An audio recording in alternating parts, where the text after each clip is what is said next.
अब योजनाओं के लिए सिफारिश करने की आवश्यकता नहीं। विकास की योजना आपके गांव और आपके घर तक आएगी। हमें उसके लिए तैयार रहना होगा। और आपने पिछली बार भारतीय जनता पार्टी को तीनों विधायक चुनाव जिता करके भेजे हैं, भेजे थे ना? सांसद भी आपने भेजा, मैं आपका अभिनंदन करता हूं। इस बार फिर तैयार हैं? सभी लोग तैयार हैं? अच्छे लोग भेजेंगे चुनाव जिता करके तो अच्छा कार्य भी होगा, और नहीं तो विपक्ष की सरकार होगी। आप देख रहे हो अभी से उनके गठजोड़ किन लोगों से हो रहे हैं। जेल में जाकर के कुख्यात माफियाओं से, जिसको हम लोग चिंता से भी छूना नहीं चाहते, वहां जाकर के उसको गले लगाने का प्रयास फिर से हो रहा है। भाइयों बहनों, यह आपराधिक मानसिकता, राजनीति का यह अपराधीकरण प्रदेश के सामने पहचान का संकट खड़ा किया था, और ये राजनीति के अपराधीकरण को हर हाल में रोकना पड़ेगा। दूसरा, महापुरुषों का अपमान जो हो रहा है।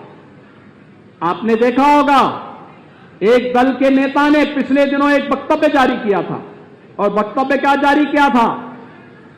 यानी भारत की अखंडता के प्रतीक सरदार पटेल की तुलना देश तोड़क जिन्ना से करने का कुत्सित प्रयास किया था। इस प्रकार के शर्मनाक और निंदनीय बयानों को पूरे प्रदेश को खारिज करना चाहिए। एक, सरदार पटेल देश को जोड़ने वाले थे, भारत की अखंडता के प्रतीक हैं। भारत की 563 से अधिक रियासतों को भारत गणराज्य का हिस्सा बनाने का श्रेय अगर किसी एक महापुरुष को जाता है, लोह पुरुष सरदार वल्लभ भाई पटेल को जाता है।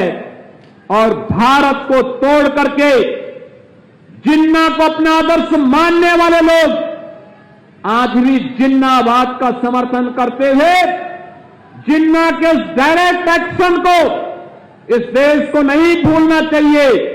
जहां जिन्ना ने मुस्लिम उपद्रवियों से हिंदुओं की कत्लेआम करने के लिए कहा था, जिन्ना के इस कुत्सित कृत्यों के देश कभी विस्मृत नहीं कर सकता, और उसे राष्ट्र तोड़क के रूप में ही हमेशा निंदित करेगा।